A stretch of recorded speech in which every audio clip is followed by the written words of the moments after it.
أعوذ بالله من الشيطان الرجيم.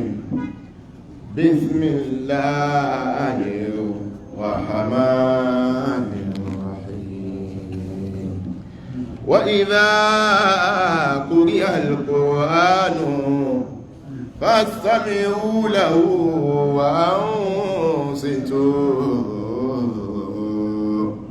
لعلكم ترحمون. من عمل صالحا فلنفسه ومن أساء فعليها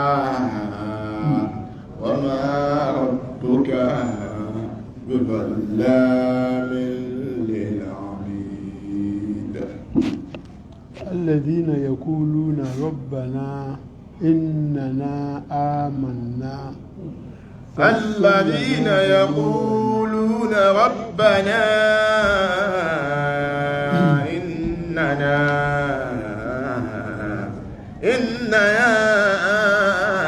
آمنا فاغفر لنا ذنوبنا وقنا عذاب إما ولي أنا ما ولي بسم الله. أنت وعطاري بي وما ولي وعطاري بي وأنا ما ولي أنت أبا بكرة أنا ما ولي.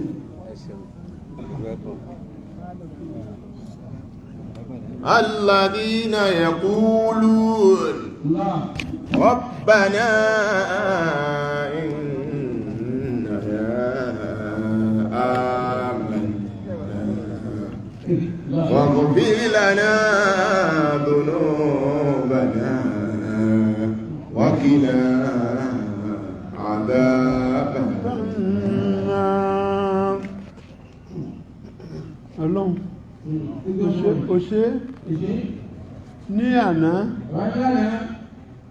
kí ìran yín létí ibi tí a bá tafsiri dé lánàá, ibi áyà tí ń sọ pé a'unabbi'ukum bi khairin min dhalikum. قل أنبئكم بخير من ذلكم للذين اتقوا عند ربهم جنات تجري من تحتها الأنهار خالدين فيها وأزواج مطهرة ورضوان من الله والله بصير بالعباد. ní òkèèrè Ọlọ́run fi ń yé wa wípé àwa èèyàn òun ṣe wá lẹ́ni tó ṣe pé yóò máa nífẹ̀ẹ́ àwọn nǹkan kan. Inú àwọn nǹkan náà ni obìnrin, ẹ̀ẹ̀kejì ọmọ, ẹ̀ẹ̀kẹta àwọn nǹkan ọ̀gùn èyí tí wọ́n bọ́ tó yó, wàlá ànàámi àwọn ẹranko táǹsìn gẹ́gẹ́ bí màálù, ewúrẹ́, àgbò, àgùntàn, kẹ́tẹ́kẹ́tẹ́, ràkúnmí. Zálíkà Ọlọ́run wá sọ pé gbogbo eléyìí tá a ṣe fún yíyí o zálíkà matá'ul hayatid dunya wallahu indahu husnul ma'ab. gbogbo àwọn nǹkan tá a dákọ̀ wọ̀nyí ní tí wọ́n wà fún ayé yìí nìkan ni. ìgbádùn tayé yìí nìkan náà wọ́n bẹ fún ọlọ́run wa tún sọ báyìí fún àná Muhammad أنبئكم بخير من ذلكم قل أنبئكم بخير من ذلكم ǹjẹ́ a ti ẹ̀ fún ọ nírò ní tó lóore nú tó lóore jù tó lọ́lá jù lọ ju àwọn nǹkan tẹ̀yìn níta ṣe yìí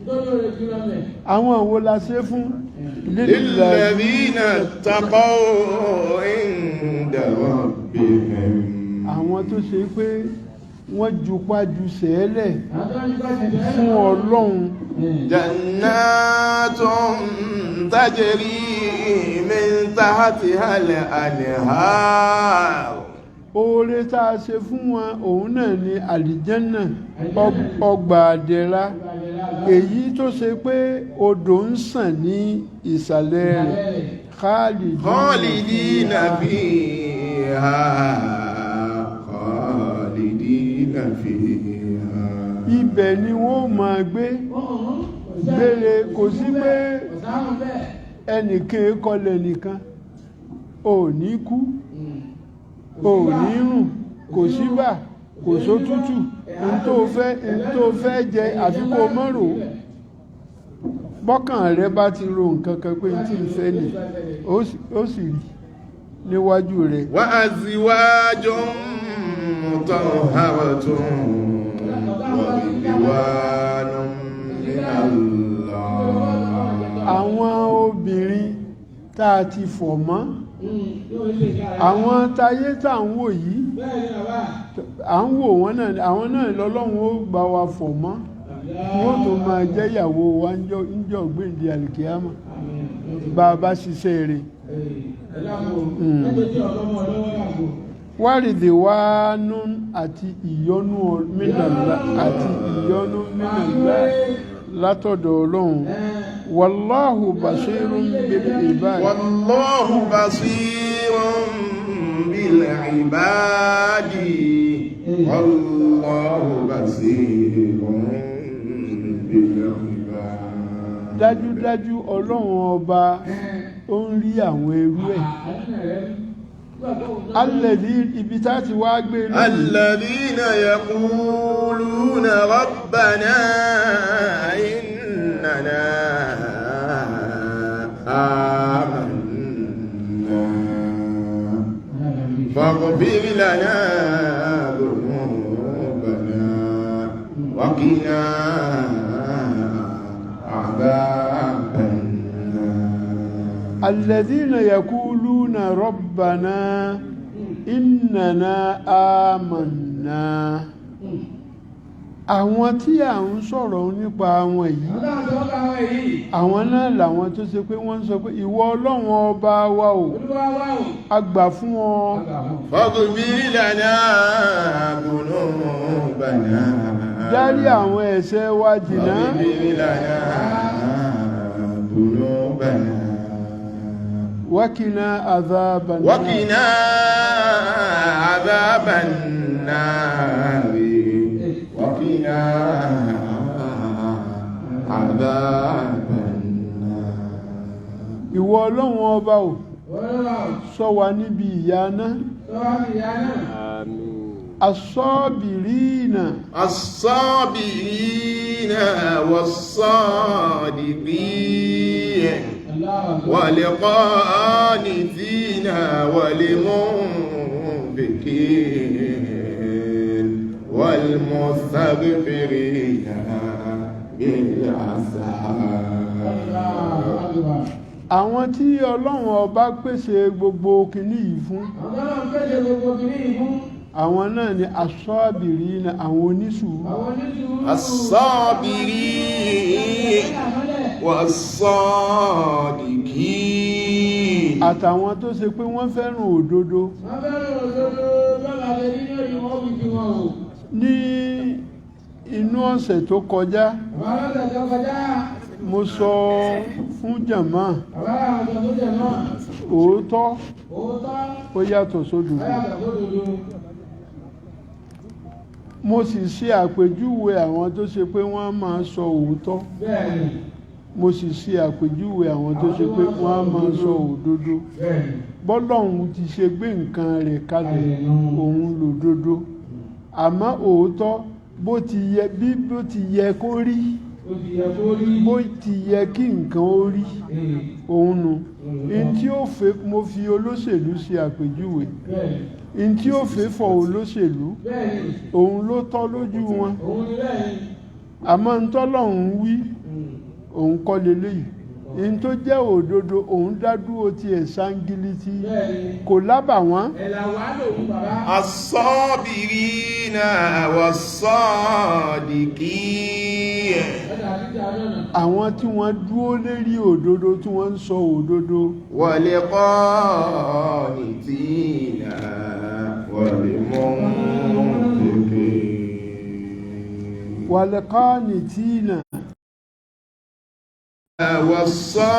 was-sadiqin wal-qanitina wal-munfiqin. wal-qanitina àtàwọn tó ṣe yí pé wọ́n gbọ́rọ̀ sọ́lọ́hun lẹ́nu. Wọ́n bá ọlọ́run lọ́run wọ́n ṣe mẹ̀jọ̀ pẹ̀lú ọlọ́run. ibi ọlọ́run bá ní wọ́n lọ ibẹ̀ wọ́n lọ. wọ́n bá ní wọ́n máa lọ bí kan wọ́n ní débẹ̀. ẹ má ṣẹbọ wọ́n ní dédé ẹbọ. ẹ gbà fáwọn ọlọ́run wọn ó gbà fún. wal-munfiqina àti àwọn olùtọrẹ. àwọn tí wọ́n máa tọrẹ fáwọn aláìní.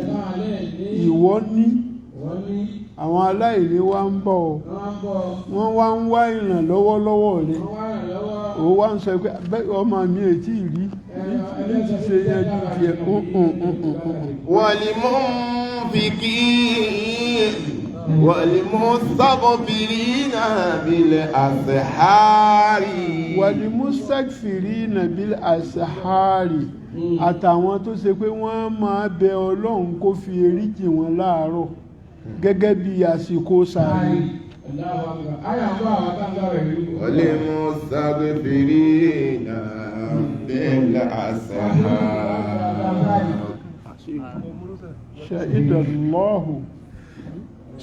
shahidallahu annahu la ilaha illa hu والملائكة وأولو العلم قائما بالقسط لا إله إلا هو العزيز الحكيم. شهد الله tí ń bẹ ń bí ọlọ́run gan-an pàápàá ní sọ̀rọ̀. ó ní ṣàìdàlá èmi ọlọ́run mo jẹ́rìí annahu la ilaha illa huwa wípé èmi ọlọ́run tẹ́ ń wí ni kò sẹ́lòmíì lẹ́yìn. wal malaikatu. àwọn màláíkà àwọn náà jẹ́rìí sí. wa ulul ilmi qa'iman bil qist. àwọn tí a fún ní ìmọ̀ ìjìnlẹ̀ àwọn olóye gbogbo nǹkan ni lọ́lọ́run fi yé wọn kétékété. àwọn gan náà wọ́n sì tún wá dúró lérí ìṣedọ́gbandọ́gba. gbogbo wọn la jẹ́rìí pé la ilaha illa huwa. la ilaha illa huwa al-azizul hakim. kò sí ọba mi àfi ọlọ́run ọba al-azizu alágbára al-hakim ọ̀jọ̀gbọ́n.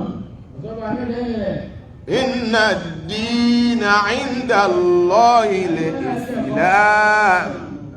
وما اختلف الذين أوتوا الكتاب إلا من بعد ما جاءهم العلم بغيا بينهم ومن يكفر بآيات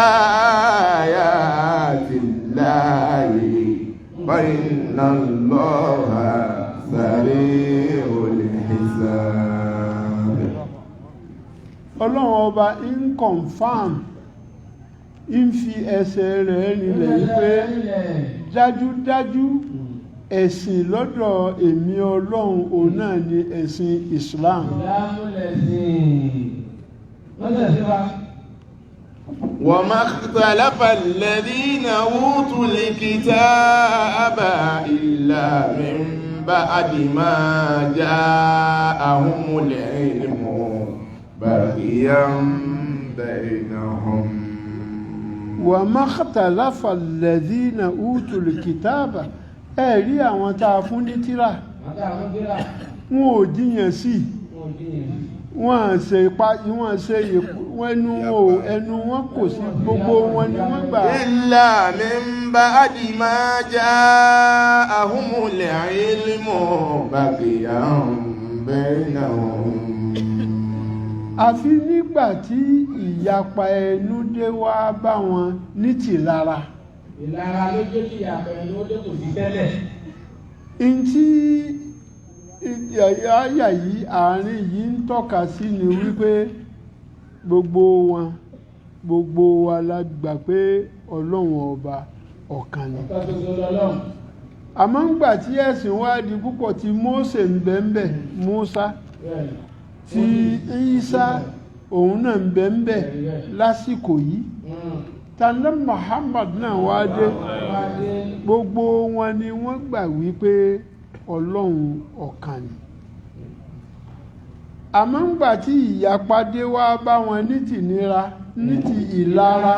وما اختلف الذين أوتوا الكتاب إلا من بعد ما جاءهم العلم بغيا بينهم إلا من بعد ما جاءهم العلم بغيا بينهم. ìlara tó dé wá bá wọn yìí ń ṣàlàyé ẹ̀ fún yín. àwọn Yahudi àti Nasara àwọn náà gbọ́ lọ́hùn gbọ́ wọ́n sì nígbàgbọ́ sí wípé kò sẹ́lòmíì àfò. àmọ́ ńgbà tí àná Muhammad tọ́lọ̀ ń mú dé tí ẹ borí tiwọn tó ń kọ́dà ní tiwọn lọ pé yìí ti ṣe wá ṣe pé ẹ̀sìn tiẹ̀ lọ́lọ́run ó wàá sọ pé òun lẹ̀sìn tíwèé sẹ̀sìn ti wá dẹ̀sìn tàná ó ti wà condemned kò wúlò mọ́ nígbà tí èyí in tó fa ìyapa ẹnu láàrin mùsùlùmí àtàwọn Yahudi àtàwọn Nasara òun náà nù. ìwọ lọ́lọ́run wá rán in tí wọ́n fọkàn sí wọ́n mọ̀ pé àná Muhammad ń bọ̀ wọ́n sì gbà pé ń bọ̀ kì í ṣe pé àwọn gèfèrí funfun ti sìn àwọn tíjọ́hun wọ́n mọ̀ pé àná Muhammad ń bọ̀ in tí wọ́n wá fọkàn sí ni pé láàrin wọn ni ó ti jáde nígbà tọ́lọ́run fẹ́ ṣiṣẹ́ rẹ̀ láṣẹ pé anabi Ismail ọmọ anabi Ibrahim ni àkọ́bí rẹ̀ nu gbogbo àwọn anabi tá à ń ti ń kà anabi Nuhu anabi Yusufu gbogbo àwọn anabi wọn ìran bí ò bá jẹ́ Israelite yóò jẹ́ àwọn ìjọ ti Mósè ààrí kan tọ́ka sí ta sọ pé ànábì tó wá látara Ismaila ni níbo ó sì ṣe pé òun lọ́lọ́run ṣe ní akẹ́yìndégbẹ̀gbọ́n èyí tá a ti yọ fún yíhun ẹ lọ́ọ́ tẹ̀lẹ̀ ẹ lọ́ọ́ túnlẹ̀ ṣe ẹni tí ó gba gbogbo ayé yìí ń bọ̀ ẹ lọ́ọ́ ṣàtúnṣe lẹ̀ kì í ṣe pé lẹ́ẹ̀kan ní ìsìláàmù sọ̀kalẹ̀ díẹ̀díẹ̀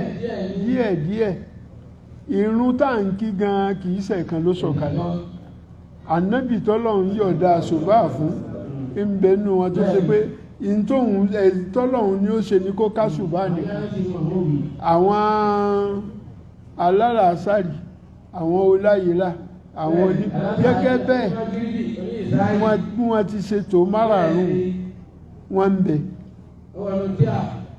wọ́n èé sì ṣọ̀kan àmọ́ ọlọ́run wá kó gbogbo èpò márààrún oko fànàbí nítorí kí lọ́lọ́run fi ṣe bẹ́ẹ̀ nítorí òun ni àkànyìndé bẹ̀rẹ̀.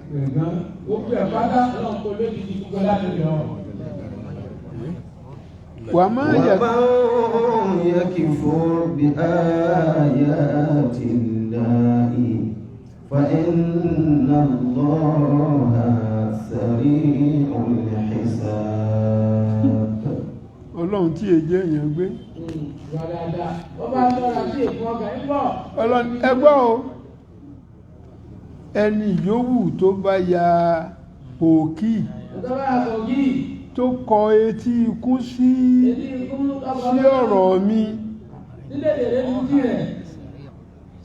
èmi ọlọ́run mo lè níyà ó ń tọ̀ wọ́n sẹ̀sìn jọ̀bọ̀ lọ ìyà tí ó jẹ yóò ju ìyàtọ̀ bọ̀ jẹ lọ ẹ wo ọ̀bọ bó ti ṣe rí nì ó jọyàn àmọ́ tòun ti bó ti jọyàn wọ́n tún so séènì mọ́ ń bàdí wọn ò ní jó wà ní èèyàn ìyà tó ga ojú rẹ̀ gan bó ti ṣe rí kò tiẹ̀ wò yẹn wò òun gan náà kò dùn rí ó burẹ́wà ẹ ṣeun kò fáìn.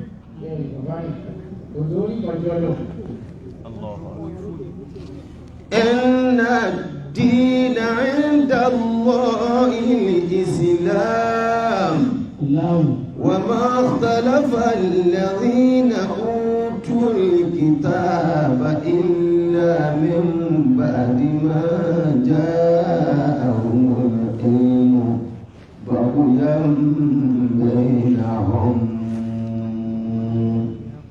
ومن يكفر بآيات الله فإن الله سريع الحساب. فإن الله سريع الحساب.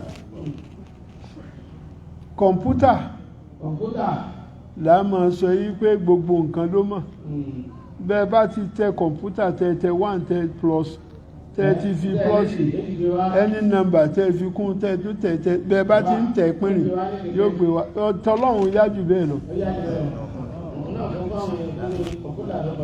فإن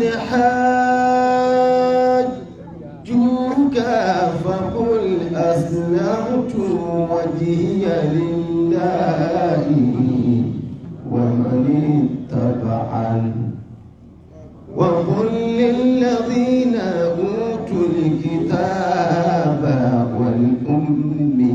والأميين أأسلمتم فإن أسلموا فقد اهتدوا وإن تولوا فإنما عليك البلاغ والله بصير بالعباد. الله أكبر. فإن حاجوك هو النبي in hajuka tí wọ́n bá wá bọ́ ṣe àríyànjiyàn فقل أسلمت وجهي لله ومن اتبعني. sọ fún wọn wípé èmi ní tèmi mo jupájú sẹ́ẹ̀lẹ̀ àtàwọn tí wọ́n tẹ̀lé mi gbogbo wa lájọ jupájú sẹ́ẹ̀lẹ̀ fún Ọlọ́run وقل للذين أوتوا وقل الكتاب للذين أوتوا الكتاب والأميين أسلمتم wá sọ fún àwọn tó ṣe pé a fún ní tírà àti àwọn òpè àwọn tí wọn ò lè kọ wọn lè kà làákàyè wọn dorí kodò díẹ̀ wá bí wọn àṣìlámútùn sẹ́yìn gbà fún wọn lóhùn فإن أسلموا فقد اهتدوا فإن أسلموا فقد اهتدوا tí wọ́n bá gbà Ọlọ́run ti fi wọ́n mọ̀nà وإن تولوا فإنما عليك البلاغ tí wọ́n bá kọ̀ tí wọn ò gbọ́ ohun tó wí tí wọn ò sì gbà tiẹ̀ Ọlọ́run ò rán ní nǹkan míì tó tayọ kó sọ fún wọn tí ẹni sísọ wàláhù basirun bil ibadi dájúdájú Ọlọ́run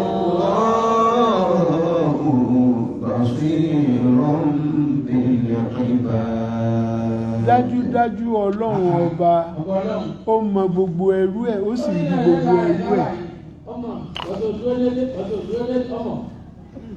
ẹ̀sìn Islam kìí ṣe ẹ̀sìn tó ṣe pé ó ní pákáleke kankan nínú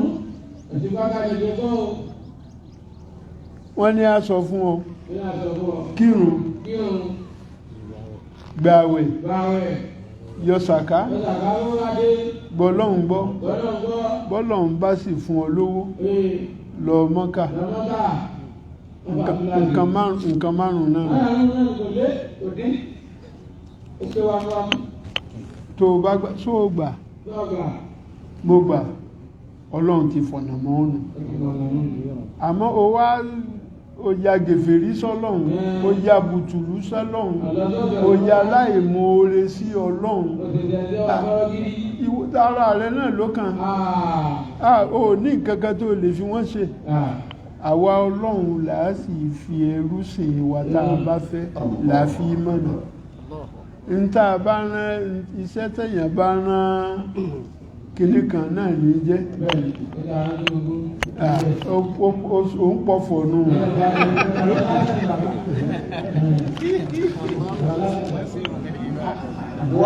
wallahu basirun bil ibad innal ladhina yakfuruna bi ayati llahi ويقتلون النبيين بغير حق ويقتلون الذين يأمرون بالقسط من الناس فبشرهم بعذاب عليم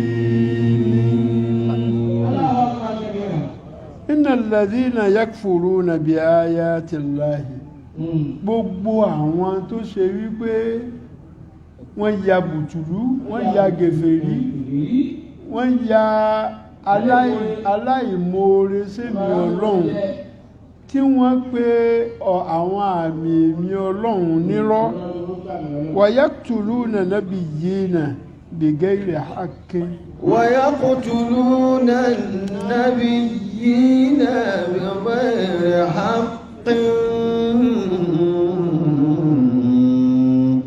ويقتلون النبيين بغير حق tí wọ́n sì ń pa àwọn ànábì Ọlọ́run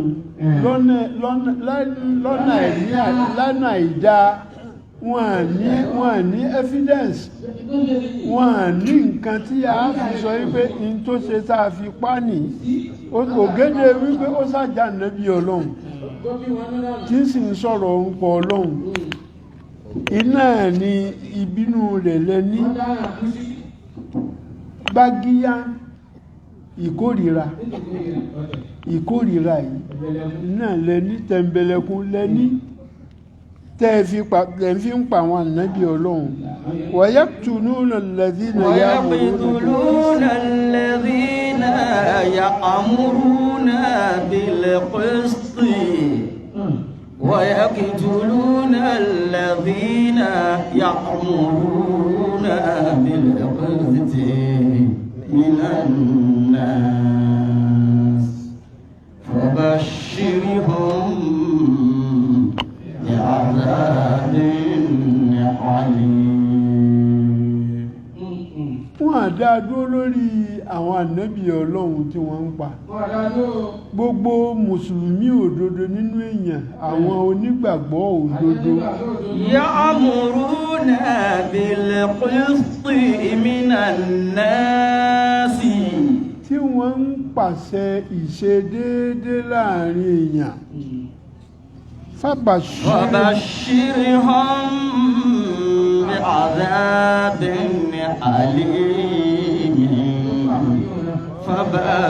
فبشرهم بعذاب أليم. ẹ fún wọn nírò wípé àwa ọlọ́run ìyà wa tó le koko yóò bá wọn.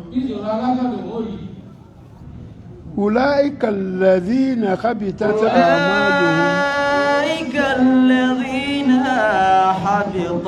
أعمالهم في الدنيا والآخرة وما لهم من ناصرين. àwọn tí wọ́n ń ṣe gbogbo nǹkan àbàjẹ́ wọ̀nyí ọlọ́run ń sọ pé àwọn náà ni àwọn tó ṣe pé iṣẹ́ wọn ti bàjẹ́. alladhina habitat a'maluhum fid dunya wal akhirati. ìbàjẹ́ ti bá iṣẹ́ wọn láyé nìyí wal akhirati èyí tí wọ́n fọkàn sí pé dáadáa làwọn ṣe ìbàjẹ́ ti bá. wa ma lahum min nasirina wa ma lahum min nasirina. àwọn wọ̀nyí o. àwọn wọ̀nyí. èbó kí ló dé. àwọn wọ̀nyí àwọn wọn ni wọ́n sí nínú àwọn tí wọ́n rí olùrànlọ́wọ́. wọ́n sí náà tí ó rí ìrànlọ́wọ́ lọ́dọ̀ Ọlọ́run wọ́n dé báyà ni. àwọn tí wọ́n rí wọ́n múná lọ ní àbájọ òṣèlú àwọn tí wọ́n múná àwọn tí Ọlọ́run ń sọ̀rọ̀ ń pa ẹ̀. àwọn tí Ọlọ́run sọ̀rọ̀ ń pa àwọn èyí. ó ṣeé ṣe ká rí ìrànlọ́wọ́ àrànṣe lọ́dọ̀ ara wa. ọ̀nà tá a gbà fi rí àrànṣe lọ́dọ̀ ara wa. a nígbàgbọ́ yí pé àwọn Ànábì Muhammad sallallahu alayhi wa sallam yóò gbà wọn kan lẹ̀. àwọn lárànṣe látọ̀dọ̀ ara wa náà nù. àwọn tó ṣe pé àwọn òbí wọn náà ni wọ́n ó gbà á lẹ̀. àwọn tó ṣe pé àwọn ọmọ ni wọ́n ó gba òbí lẹ̀ wọ́n rí alárànṣe ni. àmọ́ gbogbo àwọn tó ṣe pé wọ́n ń pa àwọn ànábì láì ní. ulaika alladhina habitat a'maluhum fid dunya wal akhirati wa ma lahum min nasirin. iṣẹ́ wọn ti bàjẹ́ láyé kódà níwájú Ọlọ́run wọn à níṣẹ́ kan tí wọ́n lọ fàbọ̀ bá kò sí tí wọ́n lè ṣe lóore fún yàn tí wọ́n wá expect wípé àwọn ó gbẹ̀san lọ́dọ̀ Ọlọ́run ọ̀sẹ̀sán Ọlọ́run ti bàjẹ́. ti bàjẹ́ ẹjọ́ òsì mú re dọ́run ni kò lè wo rí àpapọ̀ àdódó náà. ẹni tí Ọlọ́run bá sì bà iṣẹ́ ọwọ́ rẹ̀ jẹ́ Ọlọ́run bá ba iṣẹ́ ọwọ́ rẹ̀ jẹ́. Ọlọ́run ò ní fún kò ní jó lárànṣẹ́ lọ́dọ̀ ẹnìkan àwọn tó jẹ́ ń yà gangan nu. yóò jìyà yóò jọ̀bọ̀ lọ. Wàláhì, yóò jẹ́ àyè jẹ́wé yá. Sadaqallahul azim. Dúpẹ́.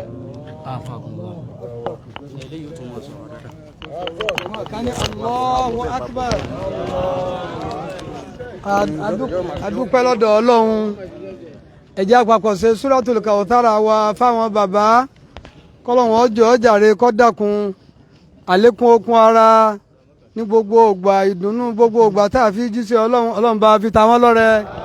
Suratul Kawthar.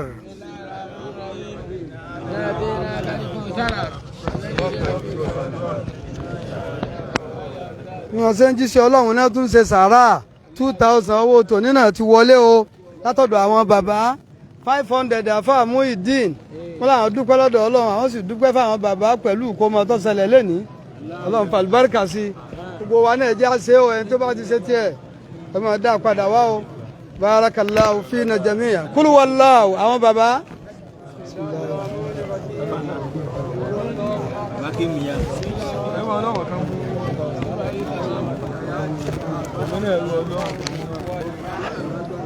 Àmín bàbá wa kéèmìyà bàbá wa Ra'isul Muallimin bàbá wa Débísí bàbá Musaid èmi náà sọ̀pọ̀tì bàbá Lomata 1000 naira tèmi náà ni alhamdulillah.